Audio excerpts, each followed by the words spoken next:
कि आज बजाए उत्सव के रंजो गम के आसार पैदा हो रहे हैं। तमाम काम उल्टे और बेकायदा हो रहे हैं। प्यारी, क्यों इस कदर फर्शे जमीन हो रही हो? जागती हो या सो रही हो? ना जागती हूँ ना सो रही हूँ, बल्कि अपनी किस्मत पर रो रही हूँ। प्यारी, जरा आंखें खोलो, कुछ मुंह से तो बोलो। किसने सताया, किसने दुखाया? कोई बात तो बताओ, कुछ हाल तो सुनाओ। क्या तबीयत ही नासाज हो गई या फिर मुझसे ही नाराज हो गई?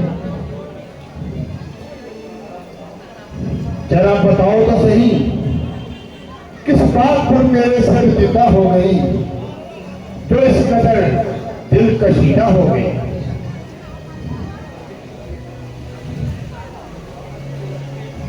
मंत्रा, तुझे कुछ मालूम है कि आज रानी इस कदर क्यों गमगीन है? सच सच बता कि क्या श्राद्ध है, वरना समझ ले तेरी गर्दन है और मेरी तलवार है। महाराज, महाराज, आज पुराना कासिम का यही हाल है। ना जाने तबीयत पर क्या मलाल है।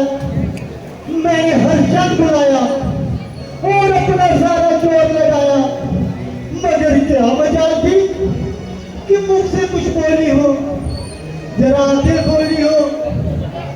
केवल एक बात पर ठंडी सांस भरते कहा, हाय मेरी तो किस्मत भूल गई। ना जाने क्या बात है जिसे बताने में गुरेज करती है और क्यों इतना परहेज करती है। जब आपके बुलाने से भी नहीं बोलती तो मेरी क्या ताकत है? जो ज्यादा बोलती वो अधिक जवान चलाती और जोड़े से अपनी खाल उतारती।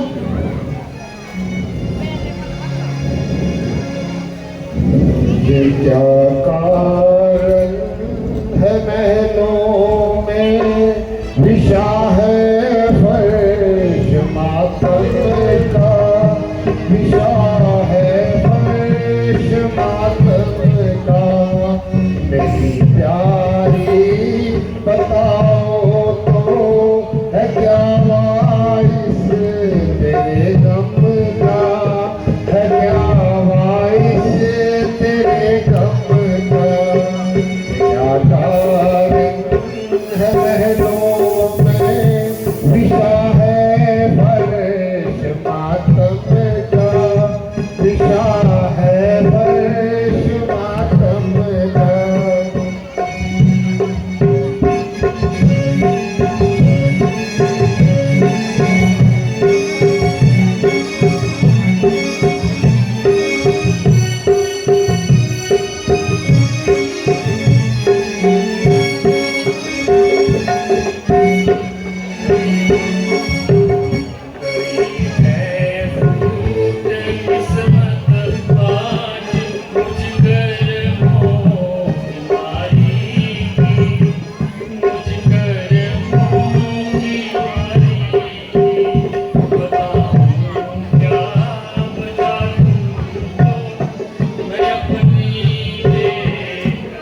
किसी ने नाम उसका, तू बता मुझको, बता खंजर मेरा तो आज किस गंबद पर चमका, किस गंबद पर चमका।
क्या मुसीबत पड़ी तुम पे ऐ प्रिय जी, हाल क्या है मुझे कुछ सुना तो सही।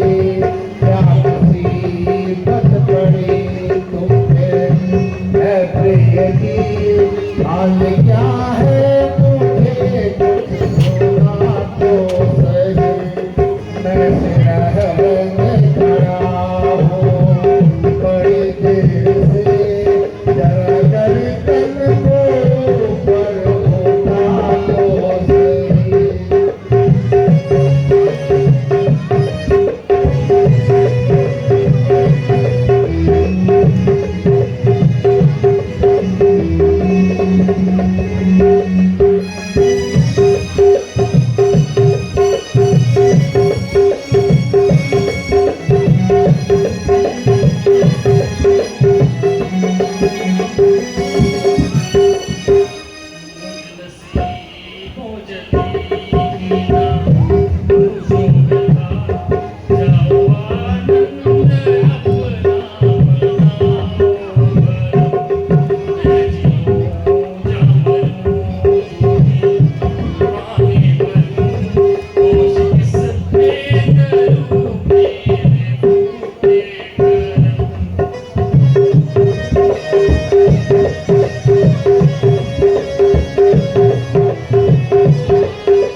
सच बता तुझे राम से क्या वैर है, क्या भरत बेटा बहुत है और रामचंद्र जय है। यहाँ राम दिल का सरूर है, वहाँ भरत आँख का नूर है। हाँ इतनी बात जरूर है कि मैं दोस्त हक दिल गए है। मुझे दोनों एक समान है, दशरथ के दोनों प्राण है। जिसको हूँ मैं जान है, नहीं चैन उनके बगैर है। हरी बेवफा मुझे सच बता तुझे राम से क्या वैर है।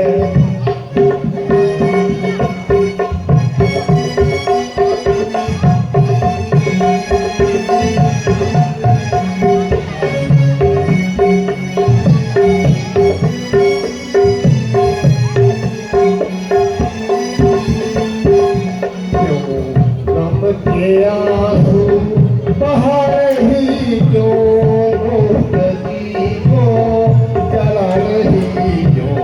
गम के आंसू बहा रही क्यों, दोस्ती को जला रही क्यों। ऐसी बातें बना रही कोई सर न किसका बैर है। बेवफा मुझे सच बता तुझे राम से क्या वैर है।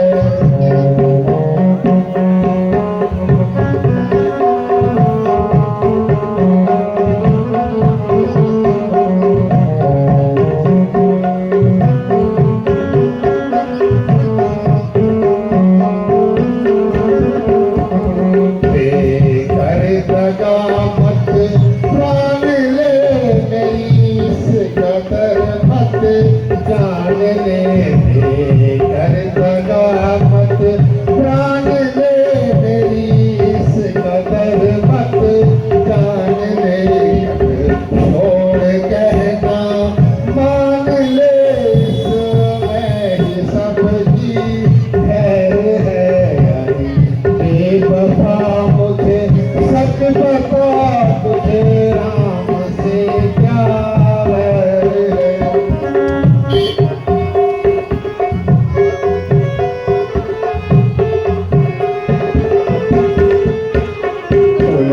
कष्ट सब हो जाएगा, क्या हाथ तेरे आएगा। कुल नष्ट सब हो जाएगा, क्या हाथ तेरे आएगा। तुझे खुद न जीना आएगा, क्यों खा रही खुद जहर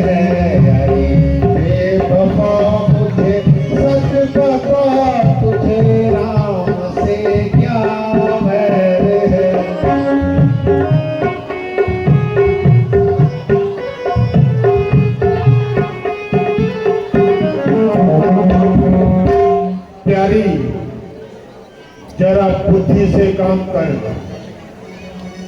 आज तेरे दिल में कि क्या वहम समा गया जो बैठे बिठाए इस प्रकार का प्रथा ही विचार दिल में आ गया। जरा अपनी तबीयत को संभालो और ऐसी वाहियात बातें मुख से ना निकालो। मेरे लिए तो दोनों आंखें समान हैं, ना रामचंद्र कोई गैर है और ना ही बल से बैर है। फिर मैंने अपनी सम्मति से यह कार्य नहीं किया है, बल्कि तमाम ऋषियों मुनियों और राजसभा के कर्मचारियों ने यही मशवरा दिया है। ना किसी ने किसी प्रकार का इनकार किया, बल्कि हर एक ने इस बात पर खुशी का इजहार किया। शायद तुमको मैं कहूंगा कि रामचंद्र को राजतिलक मिलने से कौशल्या की इज्जत बढ़ जाएगी और हर प्रकार से उसकी बाजी बढ़ जाएगी। वह अपनी माता को चाहेगा और तुझे कुछ हानि पहुंचाएगा, मगर ये तेरा ख्याल केवल बोधा ख्याल है और रामचंद्र से ऐसी उम्मीद रखना बिल्कुल ही मुहाल है।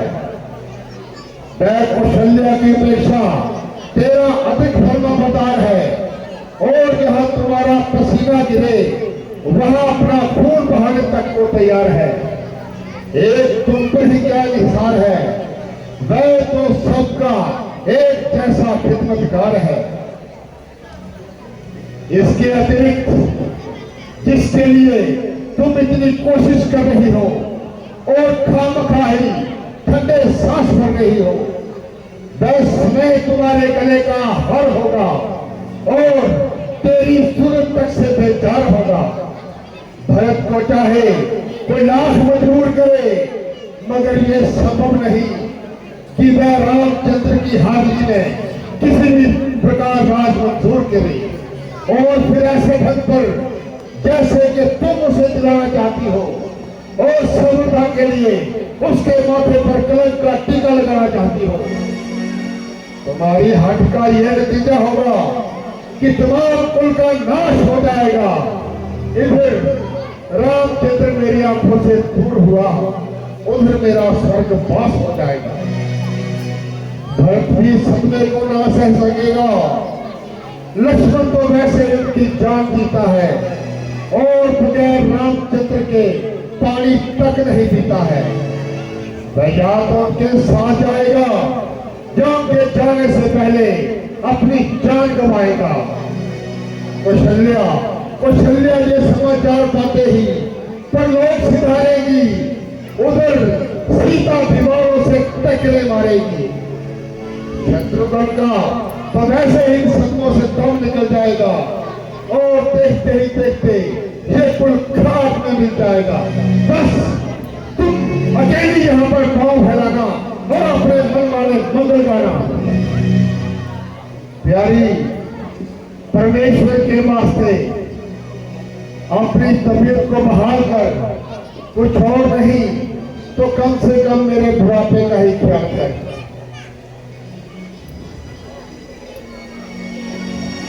अजी, आप क्या मेरी व्यर्थ जान खा रहे हैं? क्यों आप हीले बहाने बना रहे हैं? तुम्हारी नीयत में तो पहले से खोट नजर आ रहा था, इसलिए मैंने भरत को टाल दिया और ननिहाल का बहाना बनाकर जहां से उसको निकाल दिया। उस बेचारे को क्या मालूम था कि उसको अमृत के धोखे में विष पिलाया जा रहा है और मेरी जड़ों पर कुल्हाड़ा चलाया जा रहा है। जब आपकी उसको बर्बाद करने की मंजूर था तो राजसभाओं को क्या मकबूल था कि वो आपके विरुद्ध आवाज उठाती और आपकी हाँ में हाँ ना मिलाती। सभासदों की क्या शामत आई थी जो आपकी बात को काट देते।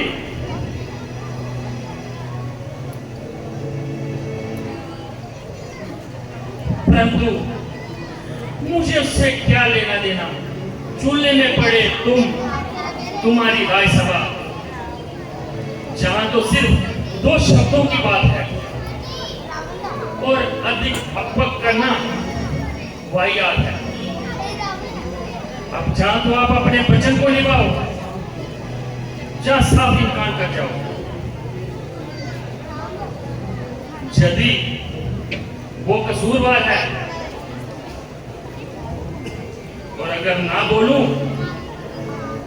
ना कोई झगड़ा ना तकरार है, बाकी रहे जे कि कुल का नाश हो जाएगा, मेरा स्वर्गवास हो जाएगा, सो इन बातों की मुझे लेश मात्र की परवाह नहीं। तुम्हारा और तुम्हारे कुल का तो क्या, मुझे अपनी जिंदगी से भी चाह नहीं। जब मैं ही विपद के दिन काटूंगी तो तुम्हारे कुल को क्या शहर लगाकर चाटूंगी। जिस कुल में आप जैसे पैदा खिलाफ, वो बेहतर है कि कुल ऐसा कुल दुनिया से जल्द ही साफ हो। वही कुल संसार में फलते फूलते हैं जो अपनी प्रतिज्ञा को नहीं भूलते हैं। ना कि आप जैसे कृत्रिम जिनको अपनी जुबान का पास नहीं।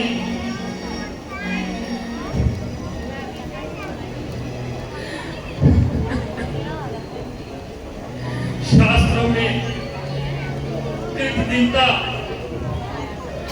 अधिक पाप नहीं, और ऐसे को ना कोई पश्चाताप नहीं। परंतु मुझे इस बात से कोई सरोकार नहीं। आप सिर्फ मुझे इतना कह दीजिए कि आपका मेरे साथ कोई कोटरार नहीं, वरना यदि अपनी जुबान का कुछ पास है तो भरत को राज तिलक और रामचंद्र को वनवास है।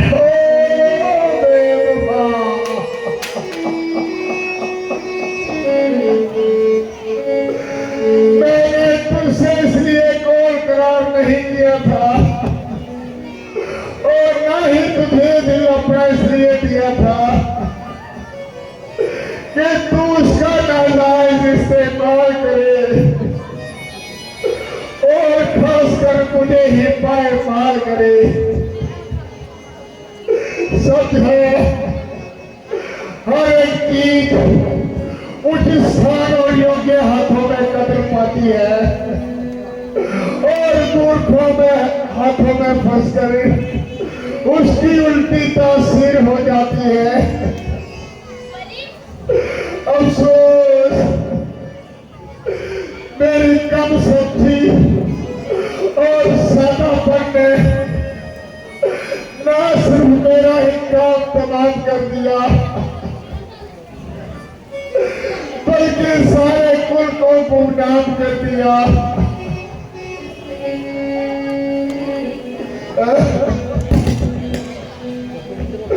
अगर मैं पहले स्त्री की लतरों को जानता तो कदापि तेरा कहना ना मानता, न तेरे सितारों प्रेम में आता, न अपना नाम और निशान दुनिया से मिटाता। मैं तो ये जानता था कि तू मेरे दिल में उसकी रक्षक होकर बसेगी, ना कि उल्टा सांप बनकर डसेगी। और जालिम, तू आज तक मुझे अमृत के धोखे में विष पिलाती रही और इसी दिन के लिए अपनी अय्यारी तथा मक्कारी के मुझ पर जाल फैलाती रही।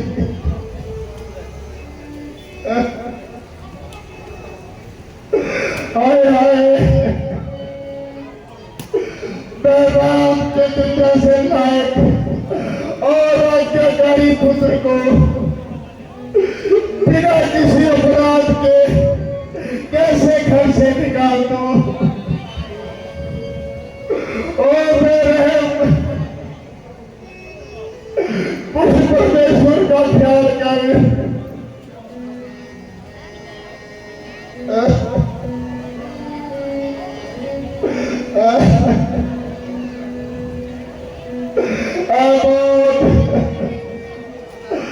ही आजा, क्योंकि सुनो तो बहुत कष्ट लग रहा हूँ और बड़ी बेसब्री से तेरा इंतजार कर रहा हूँ।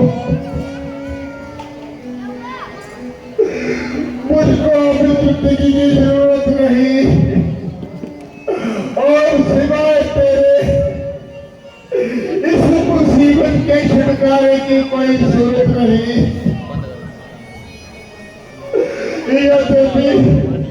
प्रत्येक मनुष्य तेरे नाम से डरता है, मगर यह भागा दशरथ बड़ी बेसब्री से तेरा इंतजार करता है। मगर नहीं मालूम आज तुझे भी जहाने पर क्यों जाने मौत पड़ रही है, जो उल्टा मेरी शक्ल से डर रही है। सारे काल से इंतजार करते करते प्रातः काल होने को आया,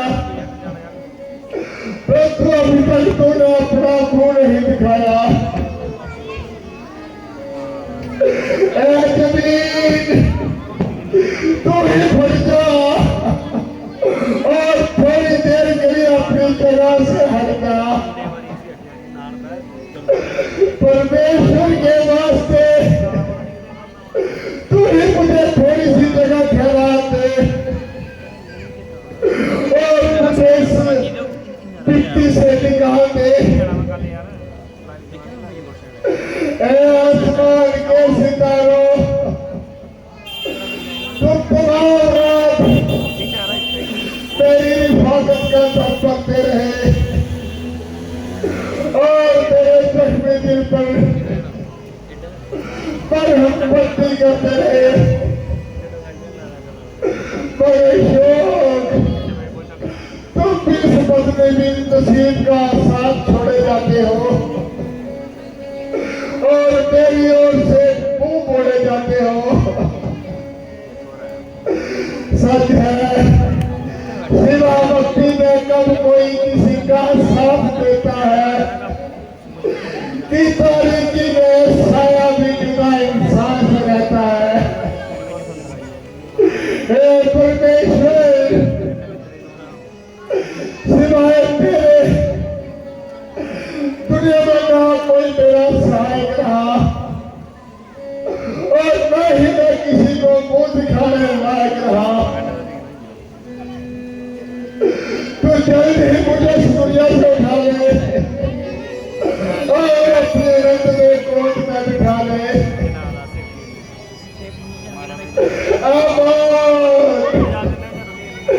मेरी प्यारी मौत अब मुझे देर न लगा। मैंने देख लिया है, तू आई है।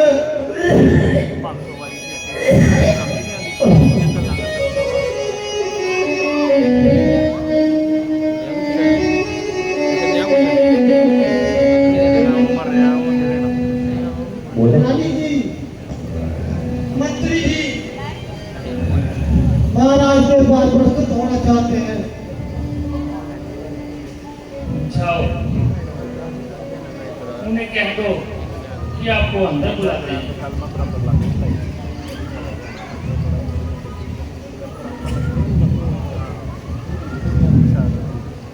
महाराज की जय हो।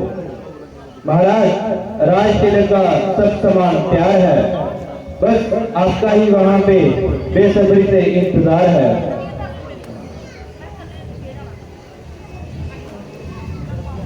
महाराज, राज तिलक के कारण इधर उधर भागते थे, जिसके कारण तमाम रात जागते रहे। यद्यपि मुझे सोने का समय तो नहीं, मगर इस समय जगाना भी उचित नहीं।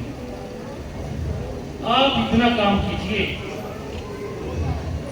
कि उनको राम जी को जहां पे ही भेज दें। जो आज्ञा महारानी जी। मैं जाता हूँ और रामचंद्र जी को आपका संदेश सुनाता हूँ।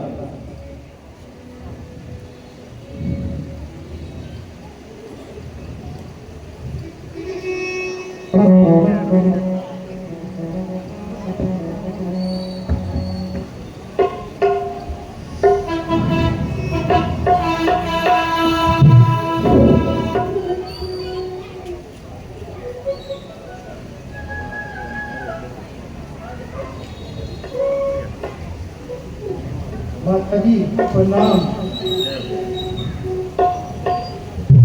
पिताजी प्रणाम। आपका सेवक आपकी सेवा में हाजिर है। कहिए क्या आज्ञा है?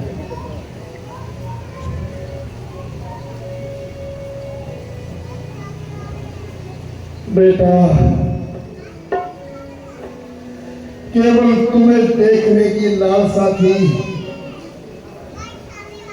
अब ये हमारा अंतिम आशीर्वाद है।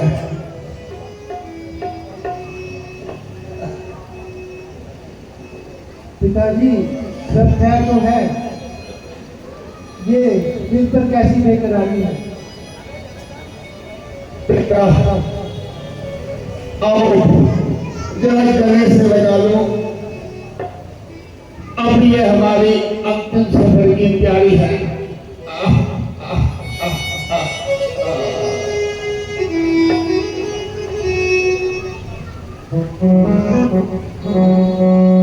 क्या हुक्म है पिताजी, आज्ञा करो। हाथ बांधे खड़ा दावेदार पिता। क्या हुक्म है पिताजी, आज्ञा करो। हाथ बांधे खड़ा दावेदार पिता। मेरे जीते जी हो कोई कष्ट आपको, मेरे जीने पर धिक्कार है पिता।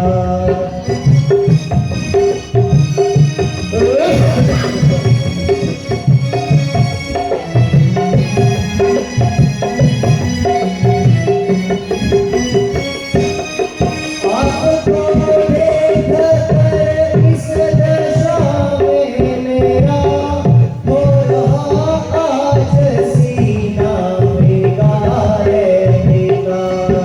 आपको देखकर इस दशा में मेरा हो रहा आज सीना बिगाड़े पिता। कुछ वजह बेकरी बताओ मुझे, पूछता आपसे बार बार पिता। क्या हुक्म है पिताजी, आज्ञा करो। हाथ बांधे खड़ा दावेदार पिता।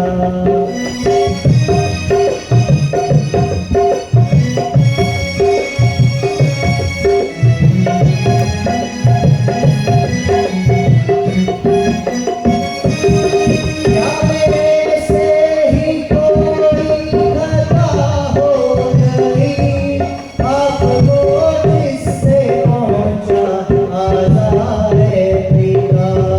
क्या मेरे से ही कोई खता हो गई, आपको जिससे पहुंचा आज़ार पिता।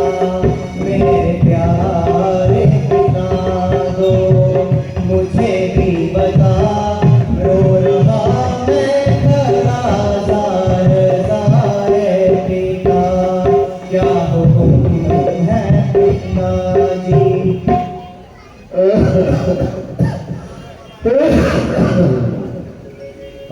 पिताजी आपकी ये हालत कैसे हो गई?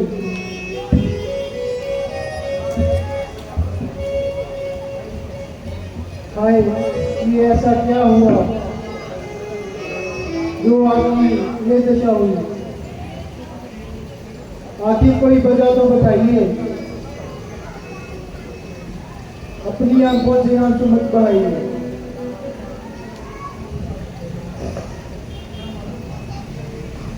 ना मालूम आपकी इच्छा के विरुद्ध कौन सी बात हुई है जो आपकी आत्मा को इस तरह ठेस पहुंची है। माता जी, अगर आपको कुछ मालूम है तो बताइए कि क्या बात हुई है। हाँ, मालूम तो है।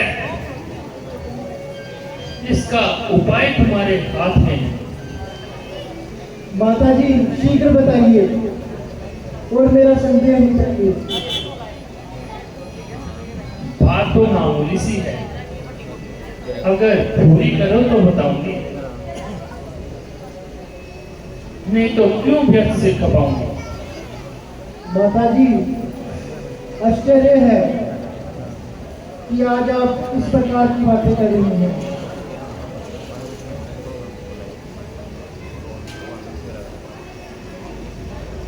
माता जी, अगर रामचंद्र पर आपको इतना एतबार नहीं तो मैं किसी तरह आपका पुत्र कहलाने का हकदार नहीं। जैसे आप रामचंद्र जैसे पिताजी का ताबेदार है, वैसे ही आपका भी ताबेदार है।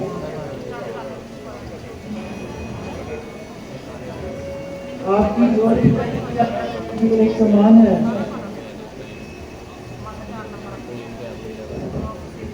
अब अधिक देर ना लगाइए और जो कुछ आज्ञा हो शीघ्र बताइए। बेटा, महाराज ने एक समय मेरे से इकरार किया था, तुम्हारे लिए 14 वर्ष का वनवास और भरत के लिए राज तिलक, वो मेरे से इकरार किया था। मगर अपने कोल करार पर पूरा ना उतरते हुए मुझे आज उभार रहे हैं, इसलिए अपने हाथ पांव मार रहे हैं। बस इतनी सी बात है और बेटा ही परेशान हो रही है। ये तो मामूली सी बात है। जब तक इस आज्ञा का पालन ना कर लूं तो अयोध्या में तो क्या, किसी बस्ती में भी पांव रखना मेरे लिए सख्त आराम है। हाँ बेटा, बात तो कुछ भी नहीं है। दिन गुजरते कौन सी देर लगती है, जब की सदियां निकल गई, 10 और 4 14 बरस तो जो ही निकल जाएंगे। परमेश्वर खैर करे, एक दिन तो कल ही खत्म हो जाएगा।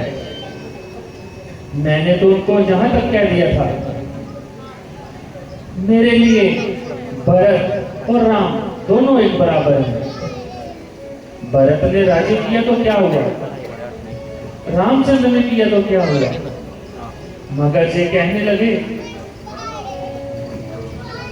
हमारे कुल की आन जाती है। माता जी, आपको इस कारण से मिला रहा हूं।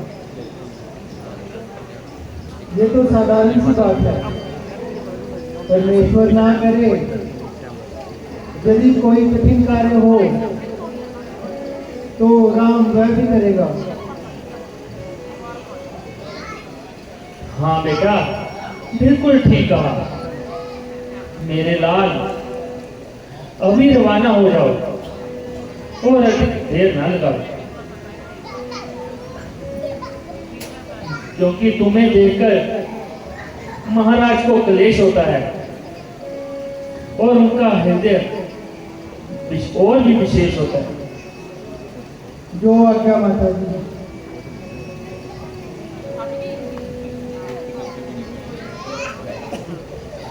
ओ बेहया, वैसे तो तुमने मुझे चलाकर खाक कर दिया, ऐसा जुल्म कि पाप तो स्वे करती है और दोष मुझ पर ढलती है। और जालिम, कुछ परमेश्वर का भय कर और ऐसा दोष तो मेरे सिर पर ना धर। मेरे लिए तो यही दुख मौत का पैगाम है,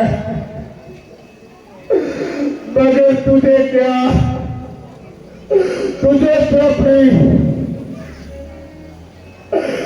नाशबर्दारियों से काम है। हे परमेश्वर, मैंने ऐसा कौन सा कसूर कर दिया जो आपने भी मुझे नजरों से दूर कर दिया। जीवात्मा, तो क्या निकल कर वापस आ रही है और मुझको बताई इस प्रकार के दुर्वचन सुना रही है।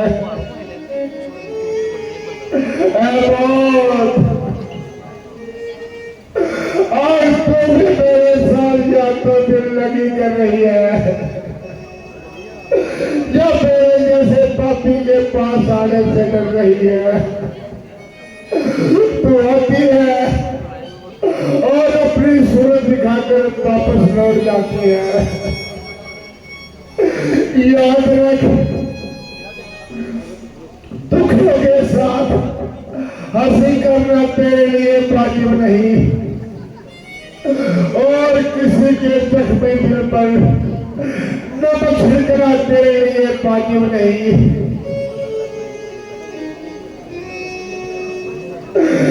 इसलिए तेरी अवस्था इस समय काबिल रहम है, मगर तुझको नहीं मालूम किस बात का वहम है।